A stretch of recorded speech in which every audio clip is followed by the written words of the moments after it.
Hey everybody, welcome back to Right Wrench Auto. Well, I couldn't help myself. I went and bought another vehicle. We have a 2005 Honda CR-V. It's in a relatively good shape. I just put a fuel pump in it, didn't do a video on it because I thought, well, this is gonna be so quick and so easy, I won't need to do a video. But we have a charging issue. Now the guy that I got this from says he has put 3 alternators in it. Says it works fine for about a month and then it quits charging. So he could be just the most incredibly unlucky guy that I know. It could be that parts today aren't what they used to be. They're all trash, they're all garbage. I'm kind of leaning towards that.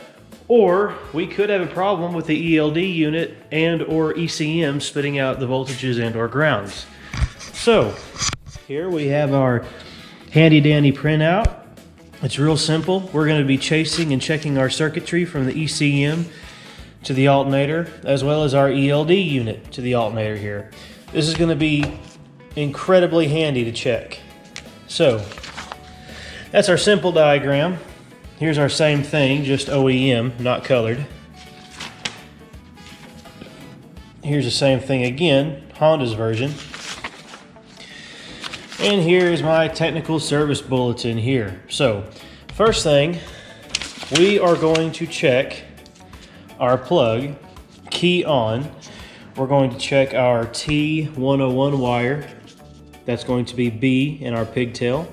We're going to make sure that we have voltage there.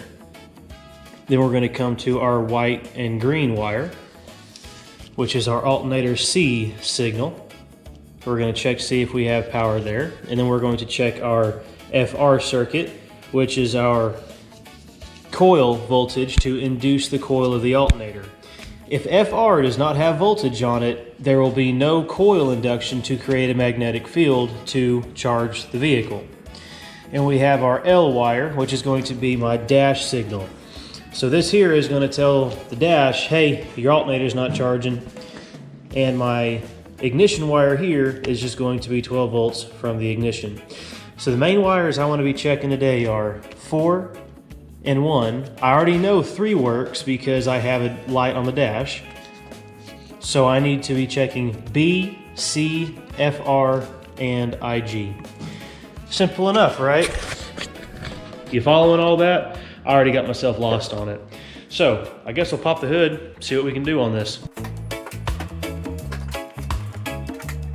This is our service mode. Bear with me here. You want to prop your rod here. You can do what you need to do this way, but if you want to put this hood in service mode, you've got another hole right here.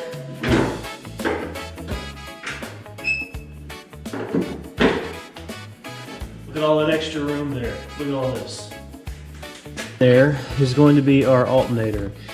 Now to replace this alternator, they want you to take your motor mount off, your power steering, you remove your power steering pump, remove your power steering pump reservoir, jack the transmission up a little bit to gain access. Me personally, I just take my support out here, tilt my radiator back, do it all that way. But right now we're not replacing the radiator. We just want to get a hold of that plug there and see what we got.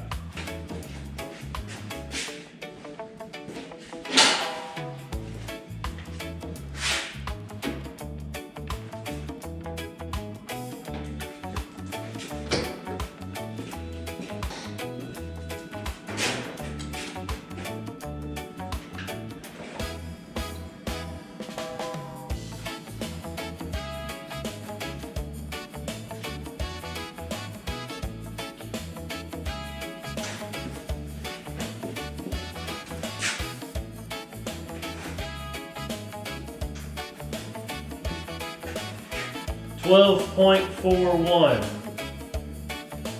almost 12.5 volts. Battery voltage is good.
We're going to be replacing this alternator.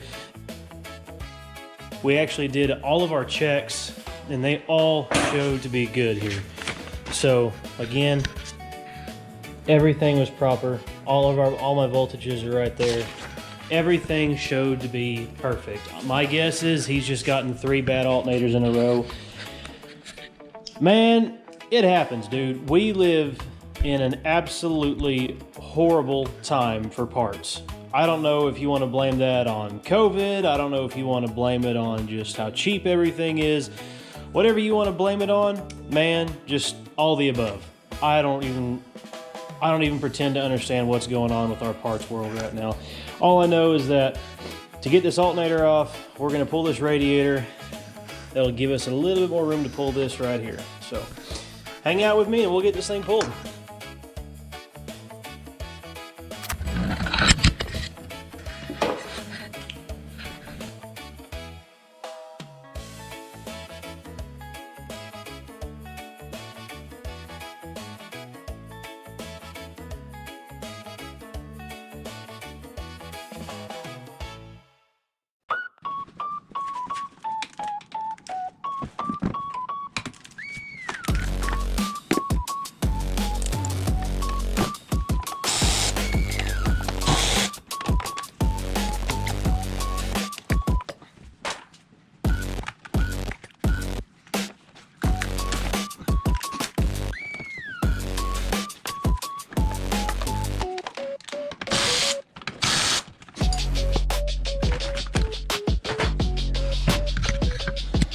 All right, everybody, so that has opened up quite a bit of room here to get that alternator out. We're gonna see if we can work with that and what we can find here. Normally I'd throw a fit that I drop coolant everywhere, but this isn't coolant. This is just some water. So it's a good thing I found that, because we're about to get into January and it could get really cold below freezing. I sure don't want this block to crack.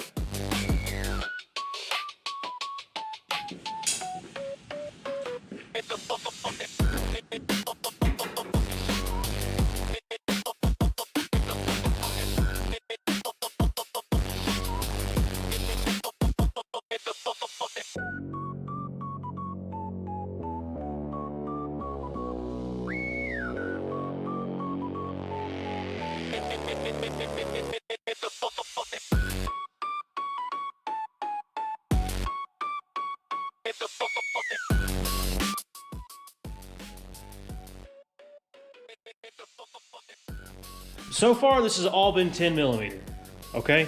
The infamous 10 millimeter. Like, this is the one that everybody.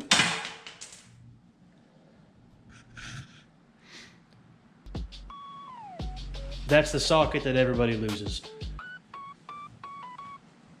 Got it. Everything so far has been 10 millimeter. It's been 10 millimeter. I've used a electric ratchet.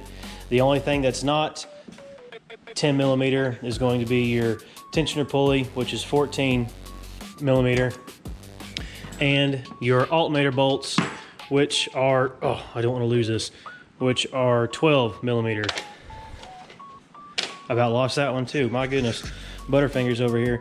Yeah, just pull your core support out, pull their front face off, pull your radiator cooling fans, your coolant reservoir, and that pipe, and just slide this back. It gives you quite a bit of wiggle room, so just, it'd even give you more if you wanted to take these off, but I didn't because I didn't really feel the need.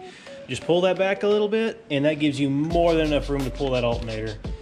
And in my opinion, most humblest of opinions, it's much easier to do it that way than have to get a jack and jack around with it to get that alternator out. So that's the disassembly on this one. I'll get another video of me putting it in and installing it and seeing if everything works. Hopefully, it's been about 2-3 years since he put an alternator in this. Maybe our parts have gotten better, who knows. So I'm gonna run to the parts house, try to warranty that thing over there. This hunk of junk. Appreciate you hanging out with me. I'm gonna have to go hunt for my 10 millimeter for the first time in my life that I dropped, and I just happened to do it on camera, so that's embarrassing. I probably won't even put that in the video. All right, appreciate you guys. Thank you. Have a good one. Bye.